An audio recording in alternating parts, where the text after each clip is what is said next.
And I am joined in the studio by Jennifer Saunders, who really does fit into the category of needing no introduction, except to add to your glittering CV. Well, it's radio. You have to introduce me because... Well, no, I know I have to say you're here, but I don't need to say who you are and what you've done. Continue. I wasn't going to just start talking without saying your name. When I said you don't need any introduction, I was employing the figure of speech which would say comedian, writer, you're the professional. star. I understand. Yes.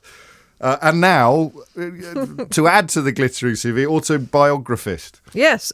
Oh, is that what you're called? I had no idea. Yes, I'm calling myself that now. And well, I suppose by the standards of some showbiz autobiographies, you could have had 5 volumes out by now, couldn't you? Some if I had any memory, I could, yes, probably. It's called Bonkers, which is not a homage to the Dizzy Rascal track of the same name, but which rather... I didn't know about until today. Did you not? Someone else has pointed this out to you. Bonkers. How does it go?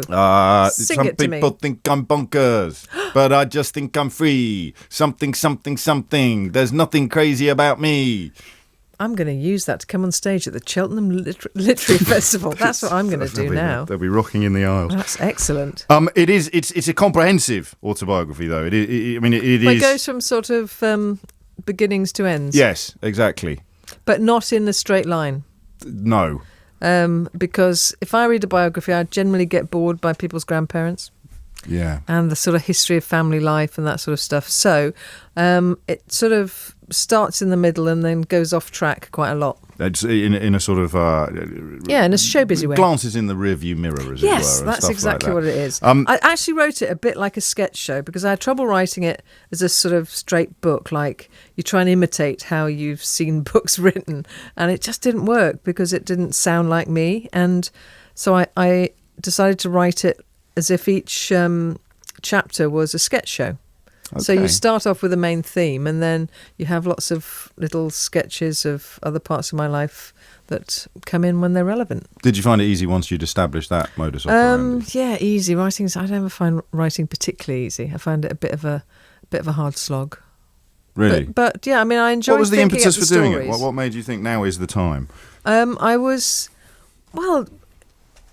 I'd always said I'd never write a book, especially about myself, because I thought it'd be quite dull. And then I read Claire Balding's book last year and went to her book launch and met her editor. And after a few glasses of wine, was persuaded that this was actually quite a good idea.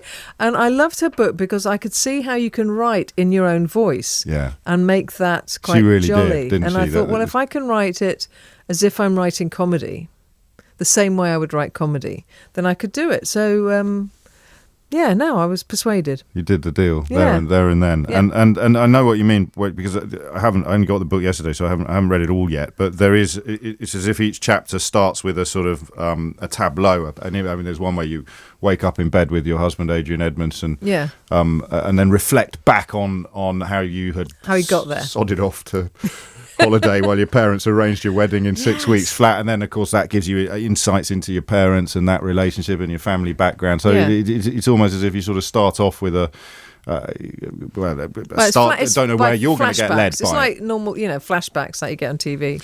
Screen goes wobbly. And now we're back here. Yes, it is. I hesitate to say this, but it is the first thing you've punted out into the public arena since a rare stumble in your professional career. The Spice Girls musical was not unanimously well received. Does that matter when you've got so many plaudits on your mantelpiece and so many awards? And it matters for everyone involved in that show. Of course, it does hugely. But as far as all you can do is do your best, Yes, of course. And some things work and some things don't. So did you think it was good? I really enjoyed it. Yes.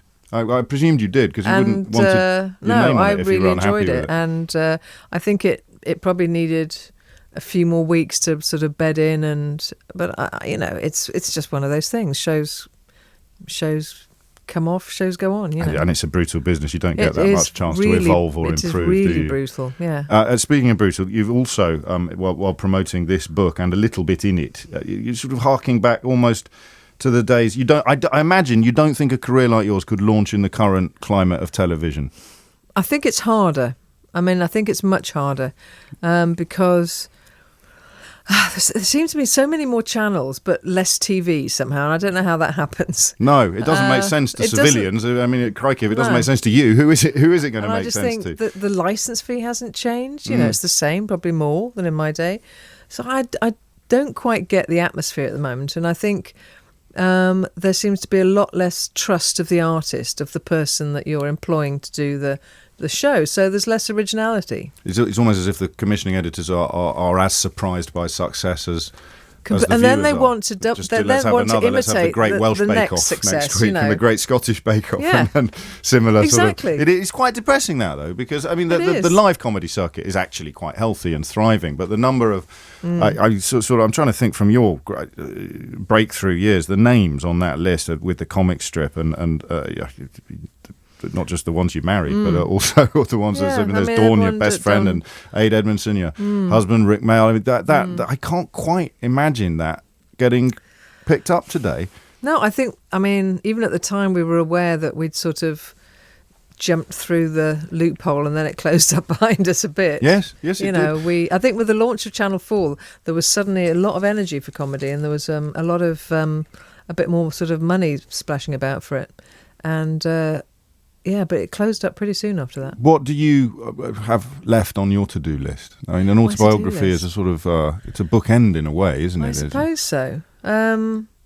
I don't like to think of it as that. No. I meant this is a bookend, and then you can start a new shelf. I certainly shan't be writing novels. Let me say that. Really? Why not? I don't know. Because Dawn's done I well. could write this to make people laugh. Yes. And it's stories that I've well rehearsed often with people to make them laugh. Yes. And it's like, to me, it's like writing comedy stories, and to sit down, and also because it's sort of interactive in a way, because I would try it out on people and say, should I put that story in and that story in, and show it to people. But I think writing a novel, it's a much more solitary career, and I think I'm more creative with people than I am without people. I like to collaborate on stuff. I see. Yeah, that makes sense. And you haven't answered my question. What is still on your to-do list? Oh, yes, bungee jumping, all that sort of stuff. That's never going to be on my to-do list. But will you do more ab fab? I've been. You must have been. Can I just say, get a badge for being the 1 millionth person to ask you that question in the professional media? And because you're the millionth, I'm going to say yes. Oh wow! Really? There you go. Is it in the pipeline, or is it just? It's not in the pipeline. It's in my head. Really? And it's in my head to do it now, whereas before it was in my head to not do it. Oh, that's exciting. So what's changed? Well, I think talking about it a lot, actually. And seeing the love, the affection and the desire. Seeing the desire and missing it. Oh, wow. So, brilliant. There's no better reason, is there, for doing anything at all? And that will be... Is that not solitary writing when you do something like that? I'm interested in... No, it isn't really, because I show it to people a lot, and I run through ideas, and like I'll sit and have an evening with Joanna and go through funny scenarios that sort of stuff, and so it's collaborative, really. Of course, yes. Except it's your. Of course, I'm much better if I can't think of something, an idea. The best thing is to go and talk to someone about an idea I can't think of, and immediately it comes to me because I'm trying to entertain them. Yes, of course. So it's I like working with people. One of your daughters is going into the... Yeah, she's a comedian, Beatty Edmondson. Were you encouraging of that, or were you like... we didn't have much say in it, to be honest. It's a funny question to ask she a parent, started at uni, yes, and she invited us to her first comedy night at uni. Right? It was really nerve-wracking for us, but she seemed so cool. And we were sitting there going, God, I hope she's funny. God, what if she wasn't? If she wasn't funny, it would have been a disaster. Would you have told her? I don't know how you do that just to your done child. 45 minutes on whether or not you should tell your children they're overweight. I imagine for two of the funniest people in Britain having to tell their child that they're not funny would be a similar sort of... It would be awful. Rubicon to No, cross. luckily she's hilarious. And you're not biased.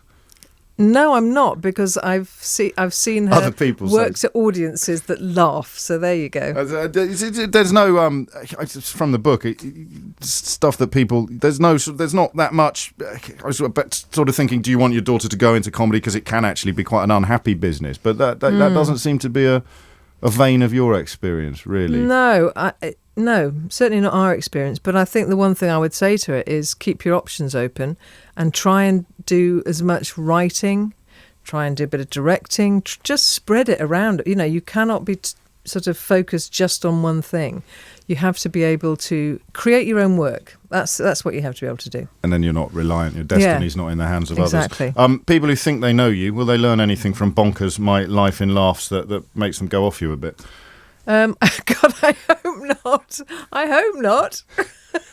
Well, they'll have to find out for themselves. Jennifer Saunders. I hope it works the other way round. People who don't like you aren't going to go out and buy your autobiography. Yeah, well, they might. They might sit in Waterson's just to have a bitter laugh. Yes, you're right. Just checking the index to see whether you've been rude about them, all that sort of thing.